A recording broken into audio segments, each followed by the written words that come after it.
सास की जादुई शक्ति। कौशल्या ने एक रात सपना देखा।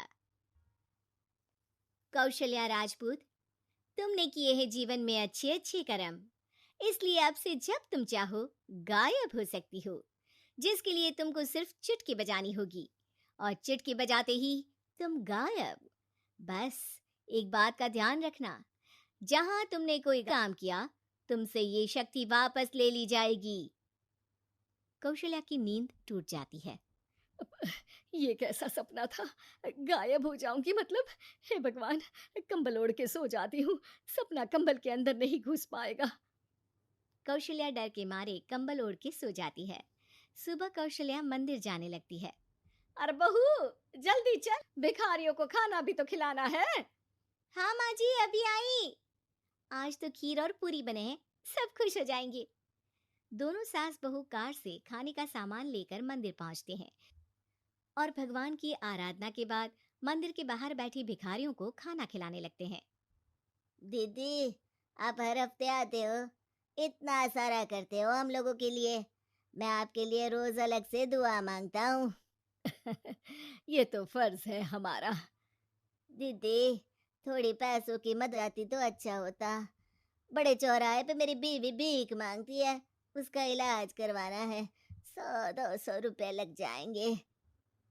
कौशल्या उसी वक्त भिखारी को 500 का नोट दे देती है और दोनों सास बहू वहां से लौटने लगती हैं। तभी कौशल्या को कोई शंका होती है। अब बहू रुक, तो मैं अभी आई। कौशल्या वापस वहीं जाती है तो देखती है कि भिखारी वहां है ही नहीं। कौशल्या को रात का सपना याद आता है। वो चुटकी बजा के गायब हो जाती है और सीधे भिखारी के पास पहुंचती है, पर भिखारी को वो दिखाई नहीं देती।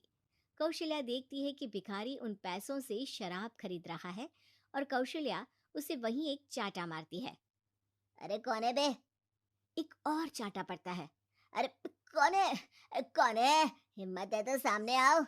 भिखारी को झूठ बोलने पर तड़ातड़ चांटे पड़ते हैं। वो वहां से भाग खड़ा होता है। कौशल्या चुटकी बजा के वापस बहू के पास आ जाती है और मन की है। ऐसे तो मैं कितने गलत काम रोक सकती हूँ, कितनी ताकतवर हूँ मैं, किसी को पता भी नहीं चलेगा। सासू माँ, आप क्या सोच रही हो? अब कुछ नहीं, कुछ भी तो नहीं। ठीक है, मुझे ना थोड़े पैसों की जरूरत थी। मेरे कजिन भाई है ना, उनकी तबीयत थोड़ी इधर उधर हो रही है। वो तो खुद से नहीं कहेंगे कि पैसे दे दो, पर बहन होने के नाते मेरा तो फर्ज बनता है ना कि भाई की मदद करूं। अरे हाँ हाँ, ले जाना पैसे। पैसे इसीलिए तो कमाते हैं कि जरूरत में काम आ सके। घर पहुंच के कौश बहू को 10,000 रुपए दे देती है। कब जाएगी तुम मायके? अम, कल शाम की ट्रेन है। दोनों काम में लग जाती हैं। तभी काम वाली दीदी वहां आती है। आज ना मैं आप लोगों के लिए पनीर बनाऊंगी। ठीक है, मंगवा लेती हूँ पनीर।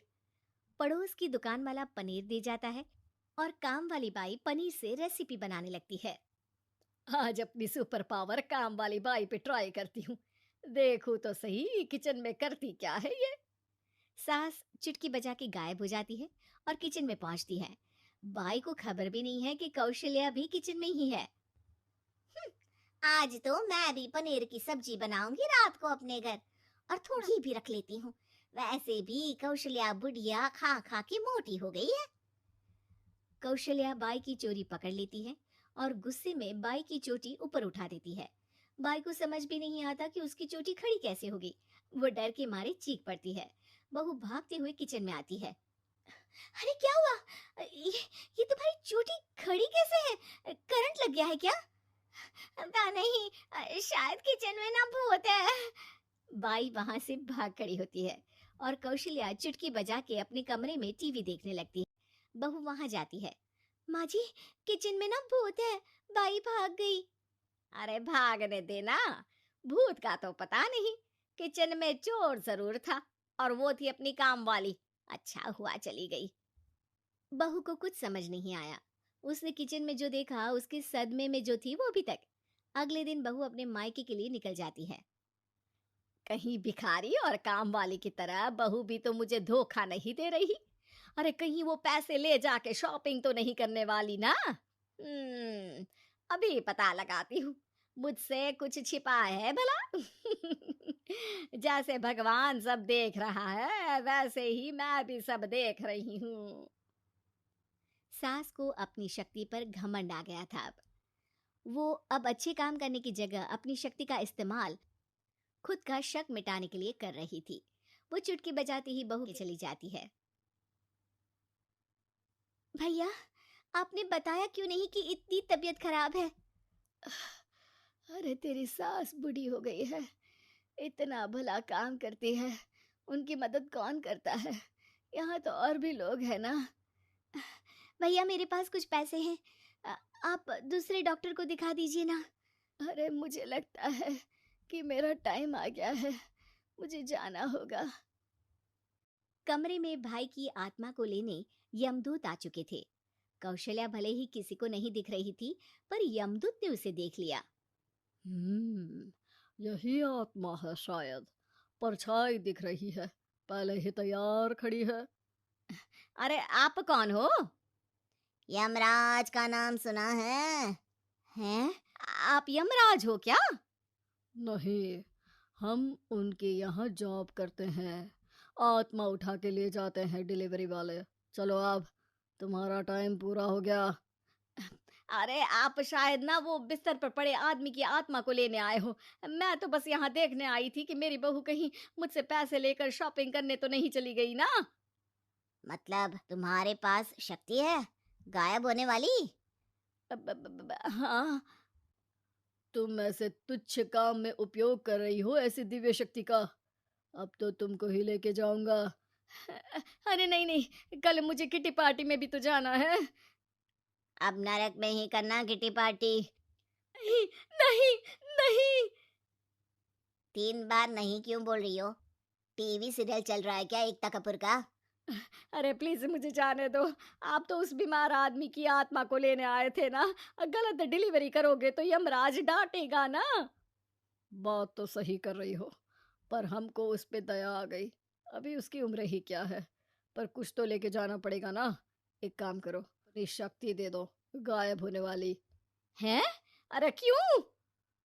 तुम पृथ्वीलोक का भ्रष्टाचार रोक सकती थी, चोरी रोक सकती थी, अरे कोरोना रोक सकती थी, पर तुमने अपनी बहू की जासूसी करना शुरू कर दिया। अरे लेकिन किंतु परंतु। यमदूत सास की शक्ति लेके वापस चले जाते हैं। कौशल्या की परछाई हवा से नीचे गिरती है और जमीन पे आते आते कौशल्या का शरीर सामने आ जाता है। अरे लग गई, कितने ऊपर से फेंका। माँ जी, आप यहाँ ऊपर से कैसे गिरी? अरे समधन जी, आप अचानक कमरे में। सब घबरा जाते हैं। सास बहू को सारी बात बता देती है। ये लो आपके 10,000 रुपये। आपको मुझ पे इतना भी भरोसा नहीं है? अरे बहन, मुझे दर्द हो रहा है, अब अचानक से सब अच्छा होने लगा है। अरे तो फिर बिस्तर से उठ जाओ और मुझे लेटने दो, गिरी हूँ ऊपर से तो पूरा बदन दुख रहा है। भाई को तो यमदूत ठीक करके जाते हैं, पर कौशल्या देवी दर्द के मारे बिस्तर पर आ जाती हैं।